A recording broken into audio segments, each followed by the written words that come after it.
E se todos os supostos deuses do mundo de One Piece morressem, executados por aqueles que sofreram em suas mãos? A possível morte de todos os dragões celestiais não é uma teoria, mas uma pergunta moral. A morte deles é justiça ou apenas outra forma de violência que alimenta esse ciclo sem fim? E enquanto um panteão inteiro pode estar sendo apagado da história, um novo mito pode estar nascendo em Elbaf. Bonnie, com seus poderes, talvez seja capaz de repetir um milagre de Egghead e transformar todas as crianças gigantes em novos Nickas. Chrome, o filho de Scopper Gaban, é sem dúvida o melhor candidato para essa transformação. Então é isso, o fim dos falsos deuses e o surgimento de um novo, um símbolo vivo de esperança. Porque talvez Elbaf não seja apenas um arco de guerra, mas o momento em que o mundo troca seus deuses. Fala galera, Chapéus de Palha aqui, eu sou o Lip e hoje, meus queridos, é quarta-feira, já estamos ali passando, chegando no final de semana, então fica tranquilo, fica relaxado e já deixa aquele seu like que ajuda pra caramba, além também de se inscrever no canal se você ainda não é inscrito. Sabia que tem uma galera que constantemente está comentando aí nos comentários, mas não é inscrita? Comentando nos comentários. Mas não é inscrita? Pois é, então se inscreve aí, cara, se junte a essa tripulação e agora vem comigo para mais um Respostitas de Palha. Simbora!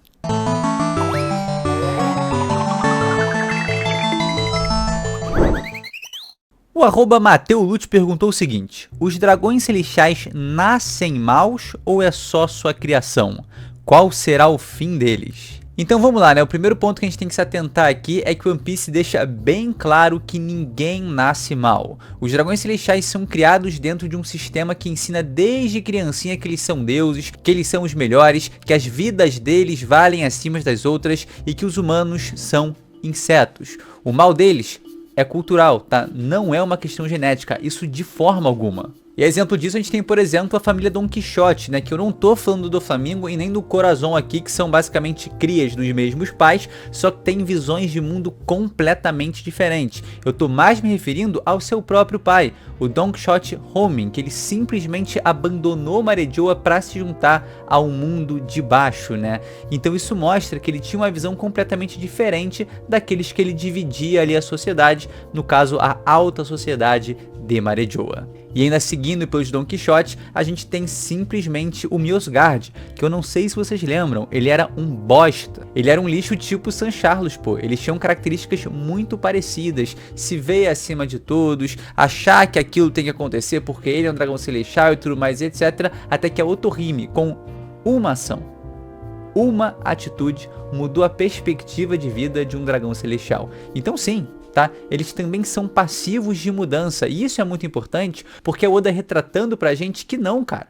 Os dragões celestiais não são todos farinha do mesmo saco. O Rumin é um exemplo disso, o Miosgard é um exemplo disso, e tem dragões celestiais que são piores do que os outros, como por exemplo, o próprio Fighallen Garlin. Então a gente tem que se atentar para ver que o Oda nunca trabalhou com maldade genética, né? E sim com corrupção pelo poder, com um sistema criado ali, né? Que, cara, coloca os caras acima de todos. Eles têm uma visão muito normalizada de coisas extremamente deturpadas, porque eles cresceram naquele meio social, onde escravos são aceitos de maneira tranquila, onde armas são apontadas para civis caso, sei lá, eles não obedeçam a uma ordem, pessoas são tratadas como objeto, e isso não é instintivo, tá? Isso é realmente ali um aprendizado social sendo criado dessa maneira, e vira e mexe surge alguém fora da curva, seja influenciado por, cara, decisões próprias, como foi o caso do pai do Doflamingo e do Corazon, ou como Miosgard, que sofreu uma influência direta de uma pessoa de empatia ímpar, e aí simplesmente rolou o que rolou. Cara, e sobre o fim dos dragões celestiais, né? Eu imagino que 99% deles mereça sim tomar um socão na cara, como o Luffy deu lá em Sabaody. Tem que rolar, pô. Tem que rolar um socãozão na cara de cada um deles ali, pum, toma, toma, toma, toma, toma. Socão na cara, tá? Socão na cara em vários, prisão pra vários, e aí, cara, talvez um ou outro ali possam se safar, fazendo algo benéfico, talvez, pra Luffy, pra novo sistema que tá se formando e tudo mais. E aí, no caso de outros ali, cara, prende todo mundo, taca na nova Impel Down, taca em algum lugar assim, irmão, tá fazendo escravo, tá assassinando pessoas de graça, tá fazendo um bando de babaquice, tem que pagar, tem que ser punido, tem que responder perante a lei. que no caso não existe agora no mundo de One Piece, porque essa lei só beneficia os boss de dragões celestiais. Então cria uma nova legislação aí, muda tudo e tá tudo certo. Mas não matem todos eles. Não matem todos eles, tá? Não matem todos os dragões celestiais, porque pode ter alguém decente ali no meio que não merece morrer num conjunto. Beleza? Não matem. Quem lembra aquela fanart do Barba Negra matando todos os dragões celestiais? Caralho, artesana, maneira, então não sei. Não concordo exatamente com essa arte. Não concordo com essa arte. A partir do momento que tem dragão celestial se redimindo, como é o caso do Myosgard, a partir do momento que tem dragão celestial abandonando seus status, cara, não dá pra argumentar que todos têm que morrer sem estar sendo cometida uma grande injustiça. Só que hoje em dia a injustiça, né, pelo amor, falar de injustiça contra dragão celestial parece ter loucura. Enfim, genocídio nunca é a solução. Tá, a melhor solução é derrubar esse sistema do governo mundial que trata eles como deuses, né? Então se a solução for exterminar um grupo inteiro, cara, então o mundo novo, né, esse novo mundo pós-amanhecer já nasce com ódio do mundo antigo. Não é sobre permanecer nesse ciclo de não gosto dessa raça aqui, vou matar todos eles. Não gosto desses caras, vou matar todos também. One Piece é sobre quebra de ciclo. Então acho que a maneira de quebrar esse ciclo é, cara, matando os dragões celestiais, mata todos logo, dane-se. Tic Tat perguntou: Noah seria um navio de tamanho normal para os gigantes ou é grande até para eles? Cara, vamos pensar que o Rei Netuno tem 12 metros, tá? Então ele é metade do tamanho médio ali de um gigante, que na verdade é 18 a 24, beleza? Então ele é metade de um gigante e ele é minusculinho. Ele é muito pequeno para Noah. Então os gigantes também são pequenos para a proporção daquele navio. Inclusive, cara, eu ouso dizer que os próprios gigantes ancestrais, né, no caso a raça aí do Harold, do Wars, também tem sangue deles no Loki, eles são pequenos, né, ou chegando ali no tamanho de Noah, cara. A proporção dessa arca é absolutamente colossal. Olha o take dela aí com a Ilha dos Tritões. Pô, o Adatsumi tava ali no meio de tudo. O Adatsumi é colossalmente gigantesco. E era, sei lá, um ponto ali pra Noah, sabe? Então o barco é realmente gigantesco. E obviamente tá fazendo alusão à Arca de Noé, né? Pra juntar muita gente ali, muita coisa. Juntar raças e raças e raças. E simplesmente levar para onde o sol apareça. Onde esteja o sol. Claro, com Deus do Sol também, trazendo libertação pra todo mundo, por alegria. Pena que ainda não rolou, né? Enfim, mas vai rolar. Wanderson.lps: algum cavaleiro de Deus vai morrer em Elbaf? Tem Nubitos merecem amor, meu querido? Por mim, sim. Por mim o Somers vai de arrasta. Porque assim, ele é o mais sádico, ele gosta da maldade. Genética, calma, não tô falando sobre isso. Mas o ponto é, o cara é muito mal. O cara é muito mal. E todo mundo... Mano, se você não tem aquele comichãozinho de ver o cara levando um supapo, levando porrada e até pagando mesmo ali na pele... Cara, talvez você seja mais civilizado do que eu. Porque eu tenho essa gana de ver o maluco sendo espancado, surrado. E é isso mesmo. Então se for pra morrer, pra mim morre ele, tá? Até porque ele fez uma cagada histórica ali no plano de Musamá e jogou completamente contra o seu time. Então acho que Imu, se souber o que ele fez ali, dando um porradão, né, no pesadelo do Killingham e caindo em cima do navio que ele ia ser usado pra sequestrar as crianças, Somers, é melhor você Somers antes que o Imu te fere. Por favor, Alan, faz isso ficar engraçado, mano, senão eu me sinto muito idiota. Então acho que sim, tá? Alguém vai ter que pagar pela falha dos dragões celestiais, dos cavaleiros de Deus nesse arco. Porque eu não acho que eles vão conseguir concluir o plano deles. E Imu vai falar assim: ah, cagaram no pau do plano, pô, que beleza. Não, tá tranquilo, gente, tá legal. Não, segue aí com calma, tá tudo bem, não vou matar ninguém. Ele vai matar alguém. Ele vai matar ou o Somers, por ter dado essa cagada, de dado bastonete ali de beisebol e ter caído no navio. Ou ele vai culpar o Killingham, falando: Killingham, caiu do céu, o Somers no caso vai falar assim: cara, Killingham, caiu do céu o teu pesadelo ali em cima do navio, tu cagou tudo. E aí simplesmente nosso queridíssimo Imu Sama vai falar: opa, Killingham, vem cá na minha mesa, vem cá que eu vou rescindir o seu contrato. Aí vira o caveirinha e morreu. Style_ALX: Luffy disse que o mais importante do bando era um músico, será que vamos ter foreshadowing? cara, não tinha visto ninguém levantar esse ponto dessa forma, né? É bem engraçado pensar sobre isso, que o Luffy desde o comecinho tá falando que a música é muito importante, que ele quer ter um músico no bando, que é o que faz a festança, que é o que traz a alegria, e de fato ele buscou durante muito tempo até chegar no Thriller Bark e conseguir, na minha humilde opinião, o melhor músico de todos, nosso querido Soul King Brook. E cara, parece realmente que a música se torna cada vez mais um elemento de fundamental importância em One Piece. Binkers no Sake, cara, seu brilhantismo já está reservado. É uma canção que traz uma história secular, então parece muito realmente um foreshadow, por assim dizer, da história durante o século perdido. Só que agora, cara, Domi Reverse, a música, a Gunko conseguindo quebrar, né, romper no caso o encanto ali de Musama através das palavras do Brook. Então acho que o Oda pode acabar realmente usando a música para ser um elemento chave, tá? Para ser um elemento chave na história de One Piece. Então, cara, sim, né? Eu acho que é muito interessante a gente pensar no Luffy falando, cara, eu quero um músico, o músico é muito importante, quero música, quero tudo mais. E no final das contas, o próprio elemento música ser, cara, uma chave para algo muito importante no decorrer de One Piece. Derek William 1, será que Dave Jones era D? Então a gente já sabe, na verdade o nome dele é Dave D. Jones, né? Dave D. Jones e não Dave Jones. E por isso o Barba Negra não é Marshall D. Teach e nem o Rox de Shebeck é Rox de Shebeck, porque eles são da linhagem de Dave D. Então é Dave D. Shebeck e Dave D. Teach. Dani D. Alves. Os pesadelos de Killingham podem ficar mais fracos se o medo da pessoa diminuir? Cara, achei esse um questionamento muito interessante porque na minha cabeça faz muito sentido, né? Ele tá pegando os pesadelos das crianças, por exemplo, de Nika, e tá transformando num monstro gigante horrendo que tá lutando contra as próprias. Então imagina se surge de fato o Luffy ali, no modo Nika, o Deus do Sol, e começa a lutar contra esses pesadelos. Eu acho que as crianças, ou pelo menos aquelas que tiveram medo, né, de Nika, a Deus da destruição e tudo mais, vão olhar pra ele e falar, caramba, então essa figura, esse é o Nika verdadeiro das lendas. Então eu não tenho mais por que temer ele. E aí o gigantesco Nika Dark, Deus da destruição, maligno, doido, bizarro do Killingham, vai, cara, enfraquecer, né? Vai encolher, vai se tornar mais fraco ou até vai sumir. Porque não existe mais motivo para aquela criança que tem esse pesadelo temer ele agora. Que tá vendo o Luffy ali brilhando pra caramba e entendendo quem é o verdadeiro guerreiro da liberdade. O underline último underline romântico 33. Qual linhagem é a mais forte da obra? Com base no que foi mostrado até agora. Sou fã de vocês.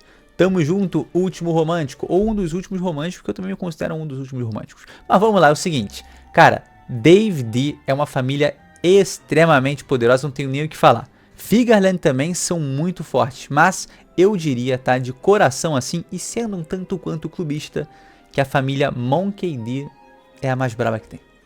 É a mais absurda. Porque assim, a gente estima também que Joy Boy possa ter sido um Monkey D, mas eu não quero colocar ele na equação. Eu quero trabalhar com Monkey D Garp, Monkey D Dragon e principalmente agora, meus queridos, Monkey D Luffy. O potencial dele é o maior do mundo, é o maior de todos.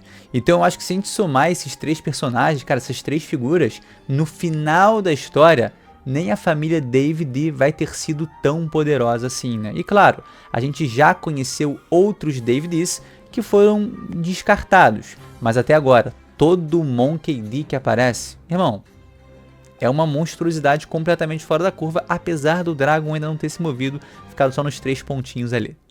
@Glauber Dudu 96. E se Bonnie transformar as crianças de Elbaf em Nika? E se a Bonnie transformar as crianças de Elbaf em Nika, uma coisa eu tenho certeza. Vai ser muito polêmico. Nossa, vai ter muito debate sobre isso. Vamos por partes então, né? Eu acho que o primeiro ponto que a gente tem que notar aqui é a vulnerabilidade principal de Elbaf nesse momento. Não são os gigantes Domi reversados, mas sim o núcleo ali do plano de Musama, que são as crianças do país. Então elas estão sendo sequestradas e se esse plano acabar acontecendo, elas vão estar presas, né, o que faz um contraste com a libertação de Nika, e simplesmente o país vai se tornar refém das ordens, dos desejos dos dragões celestiais. Ou seja, as crianças precisam ser libertadas. quem melhor do que isso, do que o próprio Nika, para trazer essa liberdade para eles? A gente sabe como é o funcionamento da Toshi Toshi no Mi, que é a fruta da Bonnie, que ela consegue mexer com idades e futuros diferentes. Então qual seria a ideia aqui, né? Que ela, através de seus poderes, assim como fez consigo própria lá em Egghead, conseguisse transformar as crianças de Elbaf nas suas próprias versões de Nika. Aqui tem alguns pontos, né? Eu acho que primeiramente ela conseguiu se transformar em Nika ao ver o Luffy ali como referência. A partir daquele momento, toda a fé que ela criou durante sua vida simplesmente culminou na imagem, na figura do Deus do Sol à sua frente. Então ela conseguiu imaginar um futuro em que si própria se via dessa forma. Inclusive, um ponto muito importante sobre a Toshi Toshi no Mi é que quanto mais criança você é, mais liberdade imaginativa você tem para o seu futuro. Conforme a vida vai caminhando, cara, decisões vão sendo tomadas e você vai afunilando a sua direção. Você tem um caminho mais definitivo. Então quando você é criança, cara, o mundo é uma completa expansão de escolhas. Eu lembro perfeitamente, inclusive, do dia que eu tava na casa de um amigo meu e eu comecei a fazer o Kamehameha. Irmão, não tô de sacanagem. Eu acho que ia sair. Eu acho que aquele dia o Kamehameha ia sair. Eu senti a energia sendo feita. Eu falei, meu irmão, só não vou lançar o Kamehameha aqui, porque senão eu vou explodir a casa do meu amigo. Então quando a gente é criança, a gente acredita nisso. Teve um dia que eu tive quase certeza que eu tava virando Super Saiyajin. Cara, já tava com, sei lá, 5, 6 anos, eu olhei assim pra cima e falei, caraca, irmão, tô vendo uns fiozinhos louro aqui crescendo.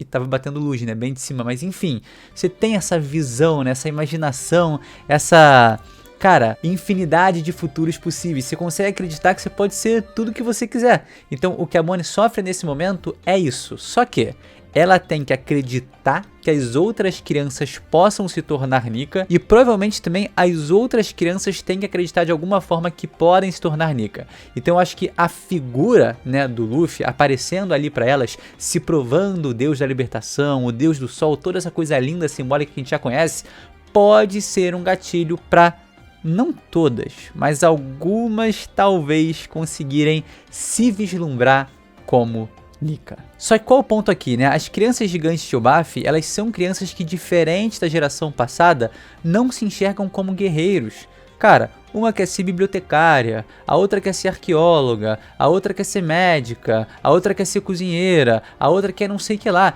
Então eu acho difícil elas pararem e virarem e se transformarem em Nika só pela influência da fruta, se elas não têm nesse âmago a decisão de, cara, eu quero ser um guerreiro. E nisso, no meio de toda essa criançada, uma, obviamente, se destaca, que é simplesmente o filho de Scoppergaban com Ripley, nosso querido Chroma.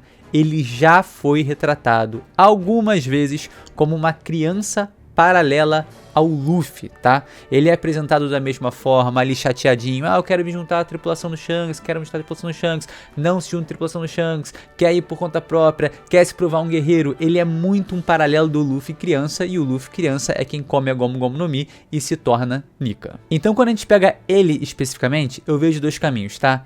Existe sim essa possibilidade dele ter uma transformação como Nika, né? Óbvio, não tô falando da reprodução total dos seus poderes. Tô falando muito mais como uma imagem simbólica, uma figura que represente ele e também a liberdade que ele vai conquistar para si e para as crianças ao seu redor, consequentemente de todo o país de Elbaf. Então, simbolicamente, metaforicamente, existe uma beleza aí, mas eu acho que é mais plausível de acontecer o seguinte: se por acaso a Bonnie consegue influenciar as crianças de Elbaf para se tornarem adultas em futuros que elas acreditam, irmão, você pode ter certeza absoluta que o Kron imaginar para ele vai ser completamente insano. O garoto é filho do Scoppergaban, filho da Ripley, é o último guerreiro, né, de Elbaf, pelo menos dessa nova geração, é aquele que se considera de fato um líder, que tá pra frente, que tá pra briga, que tá pra luta, que quer realmente se desenvolver nesse aspecto. Então eu vejo muito potencial nele como, cara, no futuro de One Piece, um dos mais poderosos que vai ter. Então imagina ele sofrendo dois poderes da Bonnie, vai acabar sendo uma coisa meio Momonosuke adulto, mas simplesmente virando um gigante colossal com o sangue do Gaban, forte pra caramba, cara, guerreiro como a Ripley, e bufado com, sei lá, o Luffy do lado, a Bonnie do outro. Seria realmente algo muito, muito, muito incrível de ver. É um futuro que eu espero vislumbrar, mas não exatamente agora em Elbaf, né? A gente pode ter um time skip de 30, 20 anos lá no final de One Piece e a gente vê o Chrome jovem, né? Um garoto ali, um pouco mais velho, já ali na sua fase adolescente, e aí ele estaria já forte pra caramba, né? Ou pelo menos mostrando que, cara, ele tem um potencial colossal e faz esse paralelo com o Luffy. Então acho que é isso. E se, né, a Bonnie conseguir transformar as crianças de Elbaf em Nika? Vai ser certamente uma decisão polêmica, né? Eu não acho que o Oda vai trabalhar com isso exatamente agora em Elbaf, porque já trouxe em Egghead, mas eu também acho que algo trabalhado ali mais especificamente no Chrome, que obviamente é a criança de destaque no arco, ainda mais relacionado a toda a mitologia do deus do sol e tudo mais, pode ser algo interessante, mas não necessariamente que ele vá se transformar em Nika, mas sim usar o Luffy como referência, usar a mitologia do seu país como referência para se enxergar num futuro que ele realmente acredita, cara, quiçá o maior guerreiro da história de Elbaf. Esse é Chrome. Dito isso, meus queridos, esse foi o vídeo. Eu espero de verdade que você aí tenha gostado, tá? E não esquece, segue a gente no Instagram, a gente cria ali o story, vocês perguntam, a gente traz aqui pra vídeo e se diverte todo mundo junto, tá bom? Like, se inscreve e a gente se vê sem sombra de dúvidas no próximo vídeo. Tamo junto, galera. Valeu!